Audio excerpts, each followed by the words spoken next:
بسم اللہ الرحمن الرحیم۔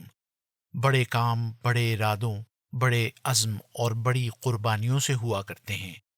ربوہ میں صرف انہی لوگوں کو رہنا چاہیے جو ہر وقت دین کی خدمت کے لیے تیار رہیں۔ خطبہ جمعہ سیدنا حضرت خلیفۃ المسیح ثانی رضی اللہ تعالی عنہ، فرمودہ 30 ستمبر سن 1949، بمقام ربوہ، قسط دوم آخری۔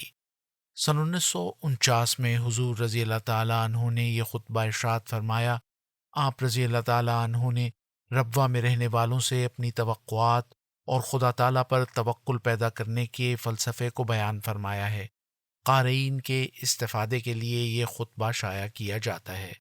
ادارہ: یہ نئی بستی جہاں ایک طرف مدینے سے مشابہت رکھتی ہے اس لحاظ سے کہ ہم قادیان سے ہجرت کرنے کے بعد یہاں آئے، وہاں دوسری طرف یہ مکہ سے بھی مشابہت رکھتی ہے کیونکہ یہ نئے سرے سے بنائی جا رہی ہے اور محض احمدیت کے ہاتھوں سے بنائی جا رہی ہے، جس طرح حضرت ابراہیم اور حضرت اسماعیل علیہم السلام کے ہاتھ سے اللہ تعالیٰ نے مکہ معظمہ بنوایا۔ میں نے خود اپنی ذات میں خصوصاً قادیان سے نکلنے کے بعد خدا تعالیٰ کے ایسے ہی نشانات دیکھے ہیں، ایسے انسان جن کے متعلق میں سمجھتا تھا کہ وہ اس بات کے محتاج ہیں کہ میں ان کی مدد کروں، وہ اصرار کر کے مجھے ایسی رقوم دے گئے کہ میرے وہم میں بھی یہ بات نہیں آ سکتی تھی کہ وہ اتنا روپیہ دینے کی طاقت رکھتے ہیں۔ غرض اللہ تعالیٰ پر توکل ہی انسان کو حقیقی زندگی دیتا ہے، اور توکل ہی ہر قسم کی برکات کا انسان کو مستحق بناتا ہے۔ جب حضرت ابراہیم اور حضرت اسماعیل علیہم السلام کے ذریعے خدا تعالیٰ نے مکہ بنوایا تو اس وقت اس نے یہی کہا کہ یہاں توکل سے رہنا، خدا تعالیٰ سے روٹی مانگنا، بندوں سے نہ مانگنا۔ اسی نیت اور ارادے کے ساتھ ہمیں قادیان میں بھی رہنا چاہیے تھا، مگر وہ احمدیت سے پہلے کی بنی ہوئی بستی تھی اور ابھی بہت سے لوگ اس سبق سے ناآشنا تھے۔ لیکن یہ نئی بستی جہاں ایک طرف مدینہ سے مشابہت رکھتی ہے اس لحاظ سے کہ ہم قادیان سے ہجرت کرنے کے بعد یہاں آئے، وہاں دوسری طرف یہ مکہ سے بھی مشابہت رکھتی ہے کیونکہ یہ نئے سرے سے بنائی جا رہی ہے اور محض احمدیت کے ہاتھوں سے بنائی جا رہی ہے، جس طرح حضرت ابراہیم اور حضرت اسماعیل علیہم السلام کے ہاتھ سے اللہ تعالیٰ نے مکہ معظمہ بنوایا۔ وہاں بھی خدا تعالیٰ نے حضرت ابراہیم اور حضرت اسماعیل علیہم السلام کی نسل سے یہی کہا تھا کہ تم اپنی روٹی کا ذمہ دار مجھے سمجھنا، کسی بندے کو نہ سمجھنا، پھر میں تم کو دوں گا اور اس طرح دوں گا کہ دنیا کے لیے حیرت کا موجب ہوگا۔ چنانچہ دیکھ لو ایسا ہی ہوا۔ مکہ والے بے شک محنت مزدوری بھی کرنے لگ گئے ہیں، لیکن میں سمجھتا ہوں اگر وہ محنت مزدوری چھوڑ دیتے تب بھی جس طرح بنی اسرائیل کے لیے خدا تعالیٰ نے ایک جنگل میں من و سلوہ نازل کیا تھا، اسی طرح مکہ والوں کے لیے من و سلوہ اترنے لگے، کیونکہ وہاں رہنے والوں کا رزق خدا تعالیٰ نے اپنے ذمے لیا ہوا ہے۔ اسی طرح ہم کو بھی اس جنگل میں جس جگہ کوئی آبادی نہیں تھی، جس جگہ رزق کا کوئی سامان نہیں تھا، جو مکہ کی طرح ایک وادی غیر ذی زرع تھی، اور جہاں مکہ کی طرح کھاری پانی ملتا ہے، اور جو اس لحاظ سے بھی مکہ سے ایک مشابہت رکھتا ہے کہ مکہ کی طرح یہاں کوئی سبزہ وغیرہ نہیں، اور پھر مکہ کے گرد جس طرح پہاڑیاں ہیں اسی طرح اس مقام کے ارد گرد پہاڑیاں ہیں۔ اللہ تعالیٰ نے موقع دیا ہے کہ ہم ایک نئی بستی اللہ تعالیٰ کے نام کو بلند کرنے کے لیے بسائیں۔ بس اس موقع پر ہمیں بھی اور یہاں کے رہنے والے سب افراد کو بھی یہ عزم کرنا چاہیے کہ انہوں نے خدا سے مانگنا ہے، کسی بندے سے نہیں مانگنا۔ تم اپنے دل میں ہنسو، تمسخر کرو، کچھ سمجھو، حقیقت یہ ہے کہ دنیا میں سب سے معزز روزی وہی ہے جو خدا تعالیٰ سے مانگی جائے۔ وہ کوئی روزی نہیں جو انسان کو انسان سے مانگ کر ملتی ہے، بلکہ حقیقت تو یہ ہے، مگر یہ اعلیٰ مقام کی بات ہے اور اعلیٰ درجے کی روحانیت کے ساتھ تعلق رکھتی ہے، اور شاید تم میں سے بہتوں کی سمجھ میں بھی نہ آئے کہ وہ روزی بھی اتنی اچھی نہیں جو خدا تعالیٰ سے مانگ کر ملتی ہے، بلکہ اعلیٰ روزی وہ ہے جو خدا تعالیٰ خود دیتا ہے اور بے مانگے کے دیتا ہے۔ مجھے اپنی زندگی میں ہمیشہ ہنسی آتی ہے اپنی ایک بات پر مگر یہ ابتدائی مقام کی بات تھی، اور اعلیٰ مقام ہمیشہ ابتدائی منازل کو طے کرنے کے بعد ملتا ہے، اور ابتدائی مقام یہی ہوتا ہے کہ انسان سمجھتا ہے میں نے خدا سے مانگنا ہے، کہ میں نے بھی خدا سے کچھ مانگا اور اپنے خیال میں انتہائی درجے کا مانگا، مگر مجھے ہمیشہ ہنسی آتی ہے اپنی بے وقوفی، اور ہمیشہ لطف آتا ہے خدا تعالیٰ کے انتقام پر، کہ جو کچھ ساری عمر کے لیے میں نے مانگا تھا وہ بعض دفعہ اس نے مجھے ایک ایک ہفتے میں دے دیا۔ میں تو اس پر شرمندہ ہوں کہ میں نے کیا حماقت کی اور اس سے کیا مانگا۔ وہ آسمان پر ہنستا ہے کہ اس کو ہم نے کیسا بدلہ دیا اور کیسا نادم اور شرمندہ کیا۔ پھر میں نے سمجھا کہ مانگنا بھی فضول ہے، کیوں نہ ہم اللہ تعالیٰ سے ایسا تعلق پیدا کریں کہ وہ ہمیں بے مانگے ہی دیتا چلا جائے۔ ایک شخص جو کسی بڑے آدمی کے گھر مہمان جاتا ہے، وہ اگر اس سے جا کر کہے کہ صاحب میں آپ کے گھر سے کھانا کھاؤں گا، تو اس میں میزبان اپنی کتنی ہتک محسوس کرتا ہے۔ جب وہ اس کے ہاں مہمان آیا تو صاف بات ہے کہ وہ اس کے ہاں سے کھانا کھائے گا۔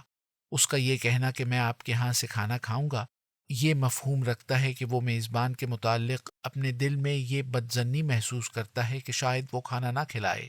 اسی طرح اللہ تعالیٰ کا جو مہمان ہو جاتا ہے اسے اللہ تعالیٰ خود کھلاتا اور پلاتا ہے۔ اگر وہ اس سے مانگے تو اس میں اس کی اعلیٰ اور عرفہ شان کی ہتک ہوتی ہے، مگر خدا تعالیٰ کا سلوک ہر بندے سے مختلف ہوتا ہے۔ وہ جو خدا کے لیے اپنی زندگی وقف نہیں کرتے ان کو بھی وہ روزی بہم پہنچاتا ہے، اور جو اس کے لیے اپنی ساری زندگی کو وقف کیے ہوئے ہوتے ہیں ان کو بھی وہ روزی بہم پہنچاتا ہے۔ فرماتا ہے کُلًّا نُمِدُّ ہؤلاء وہؤلاء، سورہ بنی اسرائیل آیت 21۔ ہم اس کے لیے بھی روزی کا انتظام کرتے ہیں جو ایمان سے خارج اور دہریہ ہوتا ہے، اور اس کے لیے بھی روزی کا انتظام کرتے ہیں جو ہم پر کامل ایمان رکھنے والا ہوتا ہے۔ یہ دو گروہ ہیں جو الگ الگ ہیں۔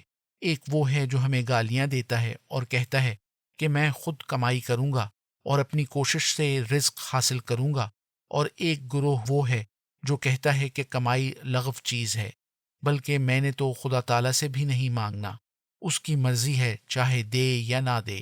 فرماتا ہے ہم اس گروہ کو بھی دیتے ہیں اور اس گروہ کو بھی دیتے ہیں۔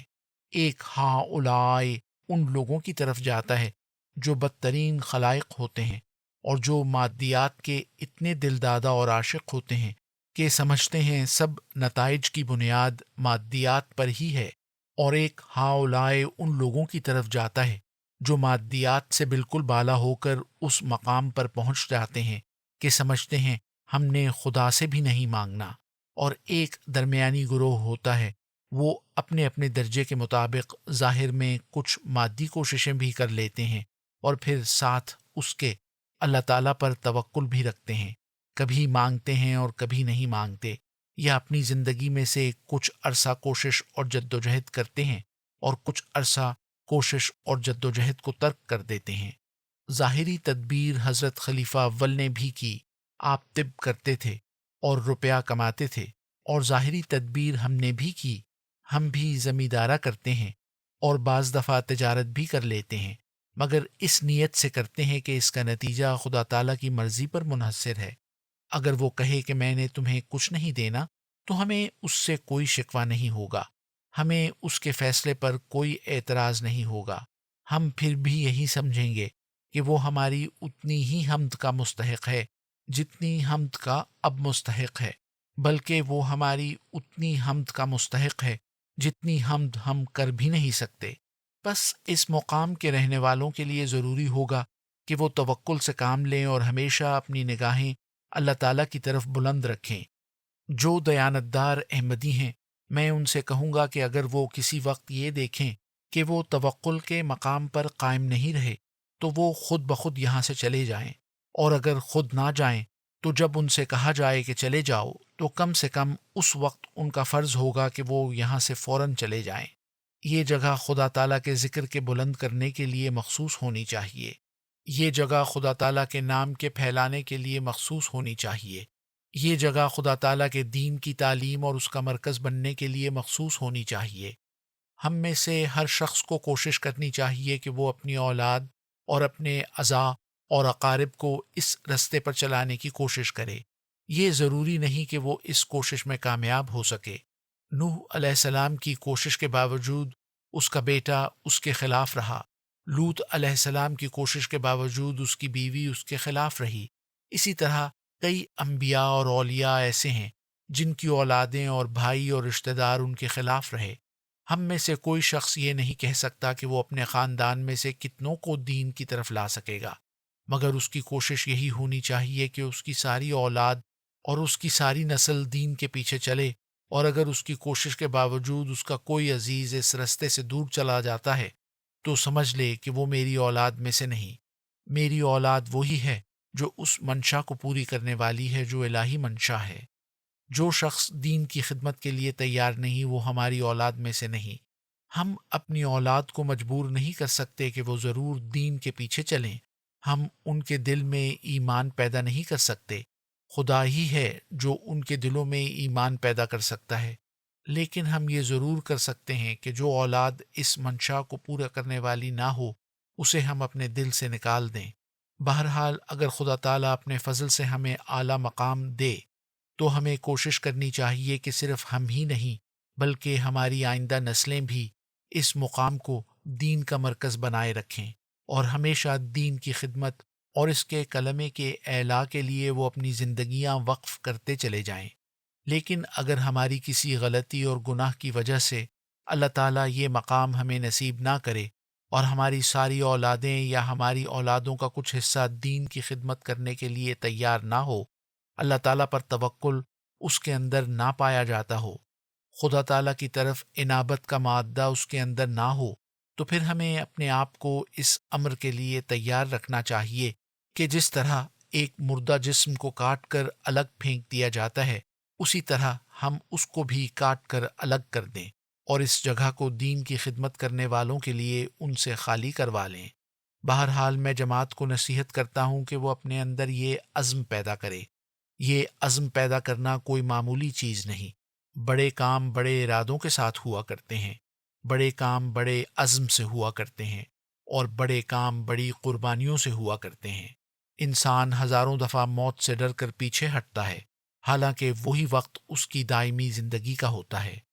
جہنم میں جانے والوں میں سے کروڑوں کروڑ انسان ایسے ہوں گے کہ جب ان کے اعمال ان کے سامنے کھولے جائیں گے تو انہیں پتہ لگے گا کہ صرف 1 سیکنڈ کی غلطی کی وجہ سے وہ جہنم میں گر گئے۔ اگر 1-2 سیکنڈ اور صبر کرتے تو خدا تعالیٰ کا فیصلہ ان کے حق میں صادر ہو جاتا، مگر وہ 1 سیکنڈ پہلے خدا تعالیٰ کی رحمت سے مایوس ہو گئے۔ وہ 1 سیکنڈ پہلے بے صبری کا شکار ہو گئے اور صرف 1 سیکنڈ کی غلطی کی وجہ سے دوزخ میں جا گرے۔ کروڑوں کروڑ انسان ایسے مقام پر پہنچ کر دوزخ میں چلا جاتا ہے جب خدا کی طرف سے ان کے ولی بننے کا فیصلہ ہو رہا ہوتا ہے۔ کروڑوں کروڑ انسان اس وقت بددیانت ہو جاتا ہے جب خدا تعالیٰ کی طرف سے ان کی دیانت کے قائم رکھنے کے لیے ہر قسم کے مادی سامان بہم پہنچائے جانے کا فیصلہ ہو رہا ہوتا ہے۔ خدا تعالیٰ ہمارا امتحان لیتا ہے، اور اس میں بعض دفعہ ہم اس وقت فیل ہو جاتے ہیں جب امتحان کے پرچوں کا ہمارے حق میں فیصلہ ہونے والا ہوتا ہے۔ پیشتر اس کے کہ ہم اپنا پرچہ ختم کرتے اور وہ ہمیں پاس کرتا، ہم مایوس ہو کر امتحان کے کمرے سے باہر نکل جاتے ہیں اور اپنی کامیابی کو ناکامی میں بدل لیتے ہیں۔ پس مت سمجھو کہ عزم کوئی معمولی چیز ہے۔ تم میں سے جو اس ارادے کو اپنے اندر پیدا کرتا ہے، میں اسے کہتا ہوں یہ نسخہ بھی آزما، اور وہ شخص جو طاقت تو رکھتا ہے مگر پھر بھاگنے کا خیال اس کے دل میں پیدا ہو جاتا ہے، میں اسے کہتا ہوں کہ ٹھہر اور صبر کر، تیرے لیے خدا تعالیٰ کی رحمت کا دروازہ کھلنے والا ہے۔ بسا اوقات خدا خود چل کر آ رہا ہوتا ہے اور دروازے کی کنڈی کھول رہا ہوتا ہے کہ تو منہ پھیر کر چلا جاتا ہے، اور اس طرح خدا تعالیٰ کی رحمت سے ہمیشہ کے لیے دور چلا جاتا ہے۔ اور سارے ہزاروں نہیں لاکھوں دلائل سے ہم ثابت کر سکتے ہیں۔ آدم علیہ السلام سے لے کر اب تک ایک ایک بات ہو چکی ہے، لیکن اس مادی دنیا کے اثر کے نیچے ہزاروں ہزار بلکہ اربوں ارب ایسے لوگ ہیں جو اس رستے پر چلنے سے گھبراتے ہیں۔ کاش وہ اپنے گرد و پیش کو نہ دیکھیں بلکہ پیچھے کی طرف دیکھیں۔ وہ اس دنیا کی طرف دیکھیں جو پیچھے گزر چکی ہے، اس دنیا کی طرف نہ دیکھیں جس کی اصلاح اور درستی کے لیے وہ کھڑے کیے گئے ہیں۔ کیا ہی بدقسمت وہ انسان ہے کہ جس کی اصلاح کے لیے اسے بھیجا جائے، اسی کے مرض میں وہ خود بھی گرفتار ہو جائے۔ کتنا بدقسمت وہ سپاہی ہے جو چور کو پکڑنے کے لیے بھیجا جائے اور خود اس کے ساتھ مل کر چوری کرنے لگ جائے۔ جو شخص اس وقت مادیات میں مبتلا ہوتا ہے، وہ اس مادی اثر کے نتیجے میں ہوتا ہے جو اس وقت دنیا میں پایا جاتا ہے۔ لیکن اس مادی اثر کو مٹانے کے لیے ہی تو حضرت مسیح موعود علیہ الصلاۃ والسلام کو بھیجا گیا تھا۔ پھر ہم سے زیادہ بدنصیب اور کون ہوگا کہ خدا نے تو ہمیں اس لیے بھیجا کہ ہم دین کے چوروں اور باغیوں کو پکڑ کر اس کے سامنے لائیں، اور ہم ان کی ترقی کو دیکھ کر خود بھی انہی چوروں اور باغیوں میں شامل ہو جائیں۔ بس اپنے اندر عزم پیدا کرو اور سوچو کہ تمہیں بھیجا کیوں گیا ہے۔ ہمیں انہی چیزوں کو دیکھنے کے لیے بھیجا گیا ہے جن کو دیکھ کر تمہارے دلوں میں لالچ پیدا ہوتی ہے۔ ہمیں انہی چیزوں کو مٹانے کے لیے بھیجا گیا ہے جن کو دیکھ کر تمہارے دلوں میں ان کے پیچھے چلنے کا شوق پیدا ہوتا ہے۔ تم سمجھو یا نہ سمجھو، یہ خدا کا کام ہے اور بہرحال ہو کر رہے گا۔ اگر تم یہ کام نہیں کرو گے تو خدا اور لوگ کھڑے کر دے گا جو اس کام کو سر انجام دیں گے۔ یہ نظام بدلا جائے گا اور ضرور بدلا جائے گا۔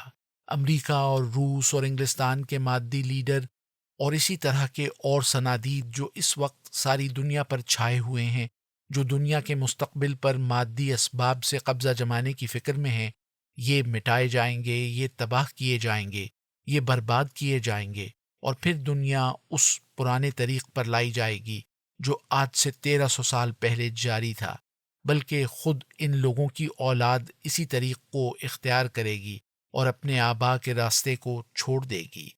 کوئی تدبیر اس تقدیر کو نہیں بدل سکتی۔ یہ ناممکن نظر آنے والی چیزوں میں سب سے زیادہ ممکن چیز ہے۔ ایک رستم زماں کے لیے ایک چھوٹے سے کنکر کا اٹھا لینا ناممکن ہو سکتا ہے، لیکن دنیا کی موجودہ نقشے کا تبدیل نہ ہونا ناممکن ہے۔ یہ نظام بدلے گا اور ضرور بدلے گا۔ سوال صرف یہ ہے کہ کس کے ہاتھ سے بدلے گا، ہمارے ہاتھ سے یا اور لوگوں کے ہاتھ سے۔ اگر ہمارے ہاتھ سے اس نظام نے بدلنا ہے تو ہمیں پہلے اپنے آپ کو بدلنا پڑے گا۔ جس چیز کو بدلنے کے لیے ہم کھڑے کیے گئے ہیں، اسے ہم اپنے لیے کس طرح اختیار کر سکتے ہیں؟ ایک درخت کے متعلق ہم جانتے ہیں کہ اس پر بجلی گرنے والی ہے، تو کیا یہ بدقسمتی نہیں ہوگی کہ ہم اس کے نیچے کھڑے ہو جائیں؟ ایک مکان کو اگر آگ لگنے والی ہے تو کیا یہ بدقسمتی نہیں ہوگی کہ ہم اس مکان میں رہنے لگ جائیں؟ ایک پہاڑ پر اگر زلزلہ آنے والا ہے تو کیا یہ بدقسمتی نہیں ہوگی کہ ہم اس پہاڑ پر چلے جائیں؟ اسی طرح وہ چیز جس کے لیے خدا تعالیٰ کی طرف سے تباہی مقدر ہے، جس کے لیے خدا تعالیٰ کی طرف سے بربادی مقدر ہے، اس کی نقل کرنا اور اس کی پیروی اختیار کرنا یہ ضرور ہماری بدقسمتی ہوگی۔ یہ ہماری انتہا درجے کی حماقت ہوگی، اور ہماری یہ کوشش ہماری اپنی خودکشی کے برابر ہوگی۔ بس ایمان کے ارادے کے ساتھ یہاں رہو اور توکل کی گرہ باندھ کر رہو، اور ایک زندہ خدا پر یقین رکھتے ہوئے یہاں رہو۔ اگر خدا پر تمہارا یقین ہوگا، اگر خدا پر تمہارا ایمان ہوگا، تو تم دیکھو گے کہ زمین تمہارے لیے بدل جائے گی، آسمان تمہارے لیے بدل جائے گا۔ ہمارا خدا وہی ہے جو آدم علیہ السلام کے وقت میں تھا، مگر خدا بوڑھا نہیں ہوتا۔ محمد رسول اللہ صلی اللہ علیہ وسلم کے لیے اس نے زمین و آسمان کو بدل دیا تھا۔ حضرت عیسیٰ علیہ السلام، حضرت موسیٰ علیہ السلام، حضرت ابراہیم علیہ السلام، حضرت یوسف علیہ السلام اور حضرت نوح علیہ السلام کے لیے اس نے زمین و آسمان کو بدل دیا تھا۔ اسی طرح اور لاکھوں لوگ ہیں جن کے لیے خدا تعالیٰ نے زمین و آسمان کو بدلا۔ یہی زمین و آسمان بدلنے تمہارے لیے بھی مقدر ہیں، بشرطیے کہ تم ان لوگوں کے نقش قدم پر چلو جن کے لیے خدا تعالیٰ نے پہلے زمین و آسمان کو بدلا تھا۔ الفضل 6 اکتوبر سن 1949۔